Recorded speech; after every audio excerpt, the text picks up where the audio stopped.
नमस्कार, मैं सुनीता छाबड़ा। क्या आप खाते समय आपकी जीभ कट जाती है या आपके मुंह में दाल में कंकड़ आ जाता है?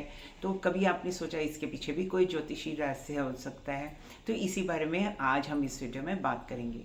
अभी क्या हुआ कि रिसेंटली एक व्यक्ति मुझसे कैजुअली ही पूछ रहे थे कि भाई क्या होता है कि जब भी मैं खाना खाता हूँ ना, दाल में, मेरी दाल में ही, मेरी ही कटोरी में ऐसा होता है कि वो कंकड़ आ जाता है और किसी के दाल में नहीं आता और मेरे मुंह में आ जाता है। तो उन्होंने मुझसे बड़ी क्यूरियोसिटी से पूछा क्या इसका भी कोई अर्थ होता है? तो एक्चुअली में जो सेकंड हाउस होता है, यानी जो आपका कुंडली में जो होता है सेकंड हाउस होता है, वो भोजन का घर होता है। आपकी कुंडली में यही हाउस है। एक ही कुंडली में जो ज्योतिष में क्या होता है कि जो एक ही घर होता है, एक ही हाउस होता है, उसमें बहुत सारी चीज़ें देखी जाती हैं। आफ्टर ऑल 12 घरों में ही आपकी कुंडली के सारी आपके जीवन के रहस्य छुपे होते हैं। तो जब आपकी सेकंड हाउस में कोई मेलेफिक प्लैनेट्स है, जैसे फॉर इंस्टेंट मंगल हो गया और केतु या शनि का प्रभाव उस पर हो, तो क्या होता है कि पहली चीज़ हम सेकेंड हाउस से क्या देखते हैं ज्योतिष में, और वो देखते हैं खाना यानी भोजन। और सेकंड हाउस से ही हम देखते हैं आपकी फैमिली, और सेकंड हाउस से ही हम देखते हैं आपके, जैसे आपके जितने भी फैमिली के साथ साथ भोजन के साथ साथ आपका पैसा। प्राइमरली सब लोग जो होते हैं फोकस होते हैं सिर्फ पैसे पे, मीन्स कि हमारे पास पैसा होगा या नहीं होगा, तो वही उस पर सोचते हैं। परंतु आपका जो खाना पीना सब कुछ सेकंड हाउस से ही देखा जाता है। अगर इसमें कंकड़ आता है तो नेचर तो आपको संकेत दे रही है। कैसे? इसका अर्थ यह है कि आपकी कुंडली में वहाँ पर कोई मेलेफिक प्लैनेट है। मेलेफिक का अर्थ हुआ, एक आम भाषा में हुआ कि ऐसा कोई खराब प्लैनेट बैठा है, जिस जैसे मंगल हो गया, राहु हो गया, शनि, और उसके ऊपर बुरे ग्रहों की ही दृष्टि है। और जब ये ऐसा नहीं होता कि आप हमेशा बचपन से ही जब से खाना शुरू किया है तो आपके जो जीभ कटती है, ये कुछ समय ऐसा होता है। इसका मतलब कि ग्रह दशा या गोचर जो है वो सेकेंड हाउस पे इस समय ही खराब चल रहा है। यानी जब आपकी ग्रह दशा और गोचर खराब चल रहा है, गोचर से मीनिंग प्लैनेट्स जो होते हैं, एक तो होते हैं जो जन्म के समय आपके प्लैनेट्स होते हैं, और एक वो प्लैनेट्स होते हैं जो आज हो गए, यानी आज के समय के जो प्लैनेट्स हुए, जो क्योंकि आकाश में जितने भी प्लैनेट्स हैं, ये जो पूरा जो यूनिवर्स है वो स्टेशनरी तो है नहीं, वो मूविंग है।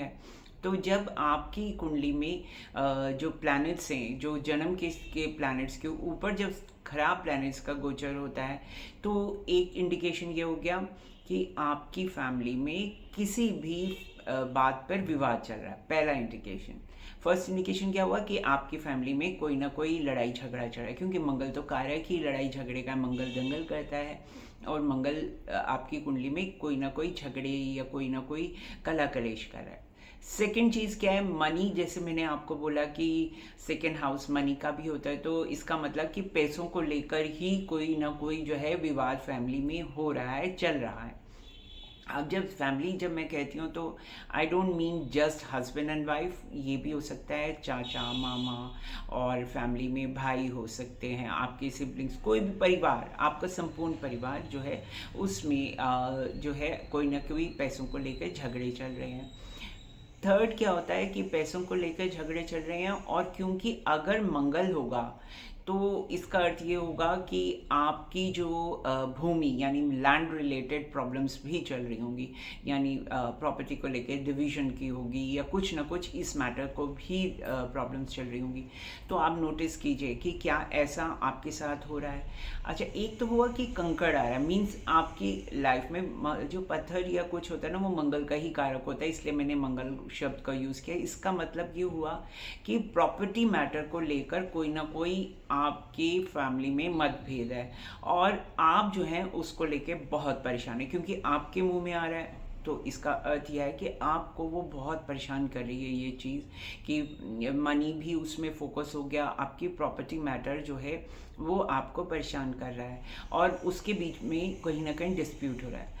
अगर आपकी जीभ कटती है, यानी बात करते कभी आपको लगेगा कि आपकी चीख कट रहा है या भी जीभ कट रही है, तो इस पहले ज़माने में बोलते होते थे कि भाई जीभ चल रही है तो कोई आपकी बुराई कर रहा है। पर एक्चुअल में इस मतलब ये बड़े बुजुर्ग कहते होते थे कि कोई शायद आपकी बुराई कर रहा है। लेकिन जीभ कटने का अर्थ होता है केतु, यानी कि कोई ना कोई चीज़ ऐसी हो रही है जिसमें आपको नुकसान हो रहा है।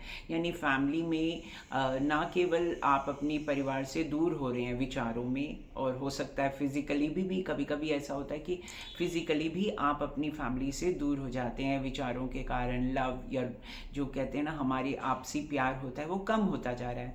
और जब हम कभी प्रॉपर्टी या किसी मैटर्स को लेकर एक दूसरे के साथ व्यवहार में भी एक दूसरे को कुछ ना कुछ सुनाने लग जाते हैं, चाहे वो कोई भी हो, आप स्वयं हो सकते हैं या आपको कोई सुनाता है, और जिसके कारण आप बहुत परेशान हैं, तो ये भी एक इंडिकेशन होता है कि आपकी कुंडली में इस समय स्पेसिफिकली कह रही हूँ केतु, यानी केतु का ट्रांजिट या केतु का गोचर जो है आपके सेकेंड हाउस, ये हम चंद्रमा से भी देख सकते हैं और कुंडली के लग्न से भी देख सकते हैं। या जो जो गोचर होता है इस समय बहुत इंपॉर्टेंट होता है। और कभी कभी ऐसा भी होता है कि आपके जो कुंडली में महादशा या जो अंतर्दशा चल रही है वो उस प्लैनेट की चल रही है जो कि आपके सेकेंड हाउस में बैठा है, और उसके ऊपर खराब प्लैनेट्स का ही असर है।